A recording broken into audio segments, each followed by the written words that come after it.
Biasanya Ustadz, ketika wakaf itu sudah berjalan, ya, belum disertifikatkan, tiba-tiba kemudian si keluarganya wakif itu berubah, atau kondisi sosialnya berubah lah, kondisinya berubah. Yang tadinya mungkin orang berada, kemudian orang tuanya jatuh, gitu, orang tuanya wafat, mohon maaf, keluarganya jatuh, kemudian juga ekonominya juga jatuh.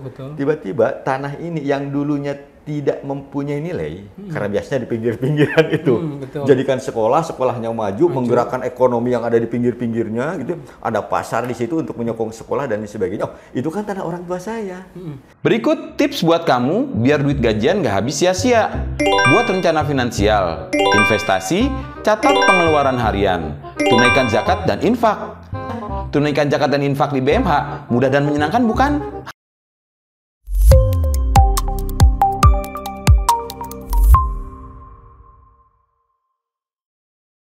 Bismillahirrahmanirrahim. Assalamualaikum warahmatullahi wabarakatuh. Waalaikumsalam. Ketemu lagi di channel Majalah Syahid, channel Majalah Suara Hidayatullah. Alhamdulillah, para pemirsa dan juga pembaca Majalah Suara Hidayatullah dimanapun berada, kita kembali melakukan bedah rubrik Majalah Suara Hidayatullah. Kali ini, Majalah Hidayatullah yang akan kita rubrik di edisi bulan November 2023, rubrik konsultasi hukum yang alhamdulillah diasuh oleh Bapak Dudung Abdullah. Beliau adalah Ketua LBH Hidayatullah dan hadir di tengah-tengah kita. Assalamualaikum warahmatullahi wabarakatuh, Pak Dudung. Sehat ya? Alhamdulillah, Ustaz. Segar Ramadan kali ini. Tetap semangat, Ustaz. Tetap semangat ya. Tetap semangat kita. Alhamdulillah. Baik, Pak Dudung, ini ada pertanyaan dari pembaca kita dari jauh nih. Namanya Ahmad, wah sama dengan nama saya, dari Kupang, NTT. Pertanyaannya gini Pak Dudung, saya dan kawan-kawan sekarang sedang mengelola yayasan sebuah pesantren di daerah Kupang, NTT. Lahan pesantren yang kami kelola berasal dari wakaf keluarga muhsinin, yakni pedagang dari luar NTT. Di lahan tersebut saat ini telah berdiri ruang kelas, asrama, santri, dan bangunan pendukung lainnya. Saat mewakafkan tanah itu, Pak Haji yang mewakafkan dan istrinya membuat surat pernyataan wakaf di atas kertas bermaterai yang sekarang kami pegang karena selaku pengurus pesantren. Alhamdulillah hubungan kami dengan Pak Haji dan istri beserta anak-anaknya sampai saat ini pun terjalin dengan baik, bahkan menjadi donatur pesantren. Pertanyaan saya, surat pernyataan wakaf yang dibuat di atas materai tersebut apakah sudah cukup kuat sebagai bukti bahwa tanah itu diwakafkan kepada pesantren yang kami kelola? Nah, ini tentang legalitas nih Pak Dudung, karena banyak juga kejadian persoalan wakaf tanah ini yang dimana karena urusan belum selesai akhirnya ada terjadi perselisihan. Nah, bagaimana sih secara hukum mau melihat kasus seperti ini Pak Dudung? Baik, Ustaz. Subhanallah ya, semangat masyarakat Islam khususnya dalam masyarakat Indonesia sekarang untuk memberikan yang terbaik bagi kepentingan umat lewat wakaf itu luar biasa. Iya, betul. Saya pernah membaca bahwa potensi wakaf berupa lahan di Indonesia itu sekitar 3,5 miliar meter. 3,5 miliar meter? Ya, itu potensinya. Itu Indonesia aja? Indonesia, 3,5 miliar meter. Potensinya, dan itu ada di 420.000 titik. Itu potensi-potensi wakaf yang ada di Indonesia, ya. Saya pernah baca seperti itu. Ya. Nah, sahabat-sahabat sekalian, potensi-potensi wakaf ini yang kemudian diwakafkan untuk peruntukan yang baik bagi kebaikan umat, memang juga harus diselesaikan dengan cara yang baik, agar tujuan wakaf itu tercapai, kemaslahatan umat tercapai. Kemudian juga agama juga bisa ditegakkan dengan pilar-pilar wakaf. Kemudian yang selanjutnya, aman bagi wakif, bagi keluarga wakif, bagi nazir dan keluarga nazir serta umat. Maka apa yang disampaikan oleh Pak Ahmad di Kupang tadi itu menurut saya belum selesai dan secara hukum belum selesai, gitu ya. Betul, pada saat ini sudah diwakafkan secara di bawah tangan sebutnya. Sebutnya bawah tangan. Bawah tangan, ya, ikrar wakaf di bawah tangan. Karena ternyata bukan cuma nikah aja bawah tangan, wakaf juga ya. Kenapa kemudian disebut di bawah tangan? Karena tidak melibatkan pihak pejabat yang berwenang, gitu ya. Iya. Oleh karenanya kemudian dalam hal ini Pak Ahmad di Kupang, Ustadz, itu harus segera menyelesaikan permasalahan legalitas ini. Dengan cara apa? Langsung datang ke KUA untuk menyatakan ikrar wakaf bersama-sama dengan Pak Hajinya. Nanti dibuatkan akta ikrar wakaf, penuhi prosedur dan persyaratan yang sudah ditentukan oleh petugas wakaf yang ada di KUA. Setelah itu baru kemudian didaftarkan ke BPN. Sehingga kemudian nanti akan dimunculkan sertifikat wakaf atas tanah tersebut. Selama ini kan mungkin SHM. Nah, nanti kemudian menjadi sertifikat. Itu akan lebih aman. Karena kalau tidak, maka akan terjadi permasalahan-permasalahan. Biasanya Ustadz, ketika wakaf itu sudah berjalan, ya, belum disertifikatkan. Tiba-tiba kemudian si keluarganya wakif itu berubah. Atau kondisi sosialnya berubah lah. Kondisi sosialnya berubah. Yang tadinya mungkin orang berada, kemudian orang tuanya jatuh, gitu, orang tuanya wafat, mohon maaf, keluarganya jatuh, kemudian juga ekonominya juga jatuh. Tiba-tiba tanah ini yang dulunya tidak mempunyai nilai, karena biasanya di pinggir-pinggiran itu, jadikan sekolah, sekolahnya maju, menggerakkan ekonomi yang ada di pinggir-pinggirnya, gitu. Ada pasar di situ untuk menyokong sekolah dan sebagainya. Oh, itu kan tanah orang tua saya, itu kan tanah nenek moyang saya, nenek kakek saya itu tanahnya. Loh, kenapa itu tidak diserahkan ke saya? Kenapa tidak dikelola oleh saya? Pas dilihat ternyata surat-suratnya tidak ada. Secara automatically kan kalau dilihat dari sumber suratnya pasti masih milik orang tuanya. Karena hanya baru berupa surat pernyataan dia bawah tangan. Apalagi jika ternyata suratnya itu tidak ada. Hilang. Hilang, mau gimana lagi? Bisa diambil, dan itu seringkali terjadi. Itu seringkali terjadi. Banyak kasus-kasus seperti itu. Banyak kasus seperti itu. Jadi suratnya hilang karena mengapa? Yang penting jalan. Yang penting jalan. Inilah yang kemudian perlu diluruskan, Ustadz. Yang pertama adalah menyangkut tentang pemahaman wakaf. Pemahaman wakaf. Betul, niat baik, tapi kan kemudian harus dilandasi dengan cara-cara yang baik dan sesuai peraturan perundang-undangan gitu. Jadi pemahaman tentang wakafnya itu harus kita rubah, disesuaikan dengan peraturan perundang-undangan yang berlaku. Sekarang kan ada Undang-Undang Nomor 41 Tahun 2004 dan PP Nomor 42 Tahun 2006 itu tentang wakaf untuk menjamin keamanan gitu, secara hukum, sehingga wakaf ini bisa berjalan dengan baik sesuai dengan peruntukannya, aman bagi umat, aman bagi wakif, dan aman bagi nadir. Iya. Kita berharapnya gitu ya, tidak ada ketika orang, karena kan ketika sudah mewakafkan, itu kan artinya apalagi kemudian ada pernyataan, pernyataan sungguh kan secara dalam catatan Allah mungkin kan sudah tercatat oleh Allah gitu ya. Sudah jadi milik Allah lah. Jadi milik Allah gitu ya. Cuma kan secara dalam hubungan antar manusia memang kan perlu ditetap letakkan persoalannya. Betul. Nah, langkah berikutnya setelah tadi ikrar wakaf, apalagi yang harus dilalui sampai kemudian betul-betul tanah itu menjadi aman gitu, Pak.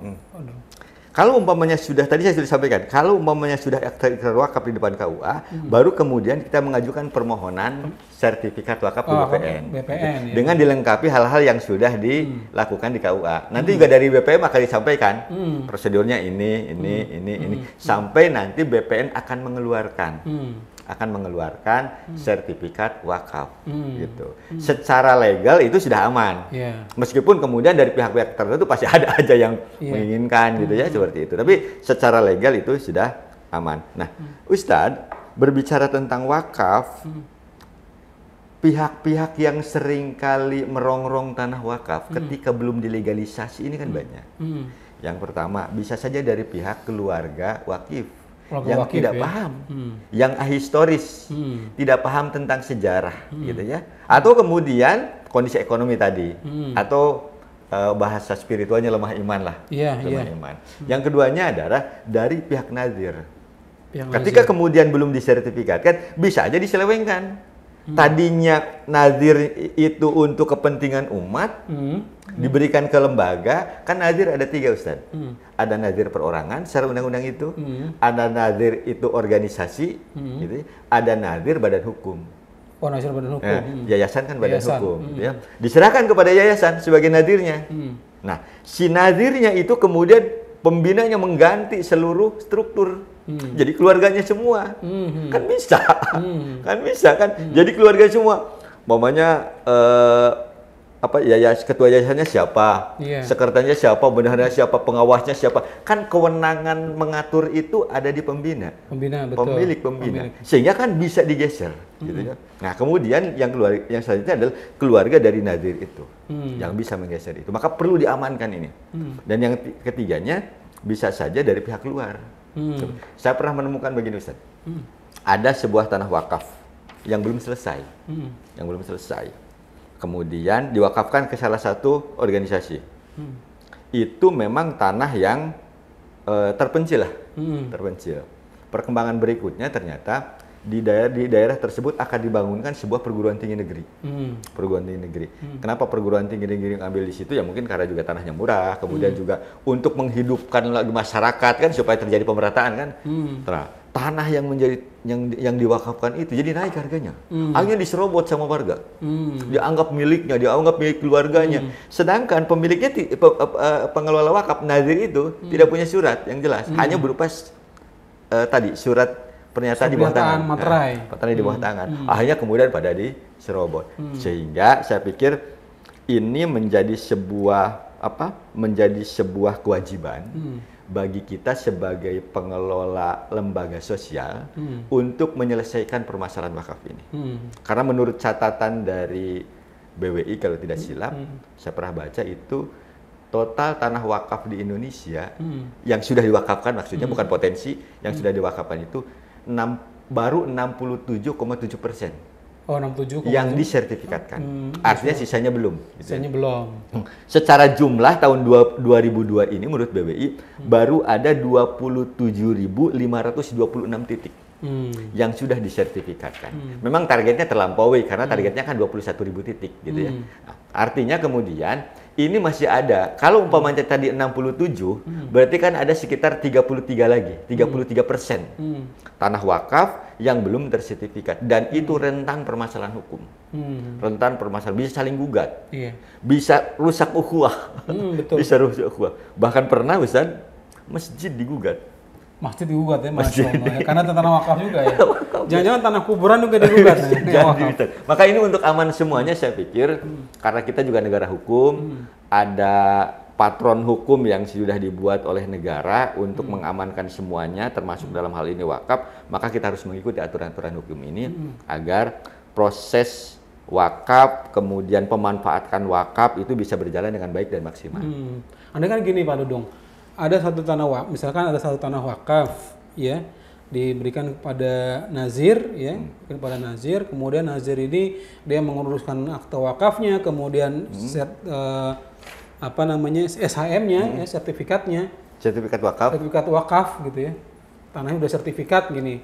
Nah kemudian dia awalnya bagus-bagus saja, tapi dalam perjalanan ketika sudah menjadi sertifikat, sertifikat seluruh pengurusnya menjadi keluarga. Nah gimana tuh? Apakah itu masih bisa diluruskan atau masih boleh ada pengalihan nazir? Itu? Nanti tinggal diusulkan, jika memang terjadi perubahan ya, tidak sesuai dengan peruntukannya ya, maka kemudian bisa perubahan nazir. Memang prosedurnya agak rumit lah, agak rumit karena kemudian perlu berbagai hal. Nanti BWI mengusul melakukan tindakan agar terjadi perubahan nazir, diskusi ke KUA dan lain sebagainya. Yang jelas wakaf tidak bisa dicabut, yang bisa dilakukan adalah perubahan nazir. Jika tidak sesuai peruntukannya atau ada hal yang lain yang dilanggar oleh pihak nazir. Apakah kemudian ada usulan, boleh ada usulan dari wakif? Ya, ada usulan. Boleh ada usulan dari wakif? Betul, gitu ada ya? usulan dari wakif. Jadi wakif masih sangat menentukan dalam hal ini ya. Jika memang tidak sesuai dengan peruntukannya. Ya, tidak sesuai. Tapi kan harus dinilai Ustaz. Betul. Sesuai atau tidak. Karena sering kali gini juga, saya pernah menemukan begini Ustaz. Saya pernah menemukan gini.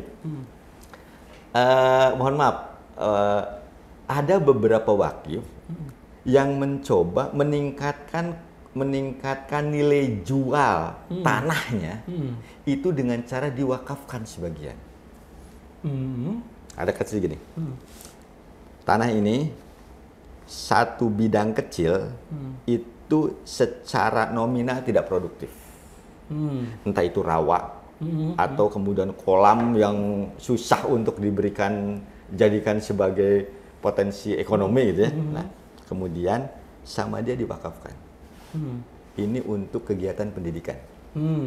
Untuk kegiatan pendidikan. Diterimalah sama sebuah yayasan kan? Diterima aja gitu yayasan ya. gitu kan. Ini gimana lagi? Tapi gimana lagi ini? Udah. Dikasihnya begitu ya. Jadikan seperti dikasihnya seperti itu. Sudah dijadikanlah sekolah. Kreatif nadirnya. Jadikan sekolah alam, jadikan saung-saung, segala macam. Hidup. Banyak potensi yang meningkat, potensi ekonomi apa segala macam. Akhirnya kemudian tanah yang punya dia di pinggirnya jadi meningkat harganya. Ada yang seperti itu kasusnya gitu. Jadi seringkali juga nazir itu memberikan tanah untuk wakaf itu yang dari kualitas yang kurang bagus gitu. Yang kurang bagus. Mungkin juga dicoba dulu gitu. Tapi kemudian efeknya itu meningkatkan nilai jual dari tanahnya. Dan seringkali juga dengan seperti itu menjadi ancaman terhadap nadir. Lamun bahasa Sundanya, lamun tadi segera dibangun sekolah, saya cabut lagi nih, gitu kan. Padahal potensi tanahnya itu agak susah dan dia tidak ikut memikirkan bagaimana membangun sekolah. Akhirnya nadir dengan pontang-panting nyari donatur untuk membangunkan sekolah. Tapi sekali lagi istilah pencabutan wakaf itu tidak ada ya? Tidak ada. Yang ada adalah pengalihan nazir. Pengalihan nazir ya. Betul. Tinggal bagaimana nazir itu untuk segera. Nah, kalau istilah bagaimana kalau ada wacana tuh saya pernah dengar tentang tukar guling tanah wakaf gitu. Ya. Memungkinkan nggak itu secara hukum? Asal sesuai dengan peruntukannya. Umpamanya di daerah tertentu ada diwakafkan tanah 5.000 meter. Iya. 5.000 meter gitu ya. Kemudian nilainya sekian. Ketika ini dijual, dipindahkan ke lokasi yang lain, itu menjadi 5 hektar. Tapi memungkinkan untuk dijadikan sebagai lembaga pendidikan. Maka itu tidak masalah. Tidak masalah. Iya. Kecuali kalau umpamanya rubah peruntukan itu yang tidak boleh. Dan tetap ini harus izin sama yang punya. Sama wakifnya. Jadi ini kita mau rubah ke yang lebih luas karena kita membutuhkan sebuah pesantren dengan set plan sekian hektar gitu ya. Nah, ini nilainya sekian, di sana lebih kondusif untuk tempat pendidikan. Kemudian juga jadi lebih luas. Bagaimana ini? Oke, silakan. Kemudian dijual asal untuk peruntukannya tetap. Wakif itu kan tetap. Bendanya tetap, tapi kemudian yang diambil adalah manfaatnya. Begitu, Ustaz. Iya.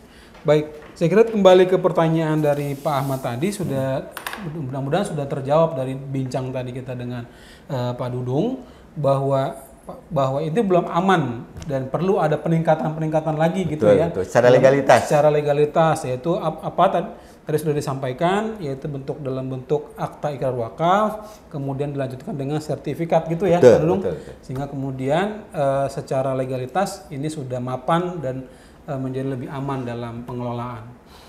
Ada hal lain mungkin yang perlu dipesankan kepada pembaca kita, Pak Dudung, tentang masalah perwakafan ini, Pak Dudung? Baik, sahabat-sahabat sekalian di seluruh Indonesia terkait dengan wakaf ini, karena negara kita adalah negara hukum, maka mari kita sama-sama taati aturan hukum yang berlaku di Indonesia. Niat baik itu harus dilandasi dengan visi yang baik, kemudian juga harus dijalankan dengan aturan-aturan yang baik, yang sesuai dengan aturan hukum, sehingga kemudian targetnya menjadi kebaikan untuk semua. Baik, saya kira pesan penting bahwa kebaikan juga harus diselesaikan juga dengan kebaikan yang baik. Agar dengan sesuatu yang baik sehingga kemudian menghasilkan sebuah kebaikan. Terima kasih atas kesediaan pada penonton dan juga para pemirsa dimanapun berada channel Majalah Syahid. Insya Allah kita akan kembali tayang dengan tayangan-tayangan yang lain. Terima kasih. Assalamualaikum warahmatullahi wabarakatuh. Berikut tips buat kamu biar duit gajian gak habis sia-sia. Buat rencana finansial, investasi, catat pengeluaran harian, tunaikan zakat dan infak. Tunaikan zakat dan infak di BMH mudah dan menyenangkan bukan?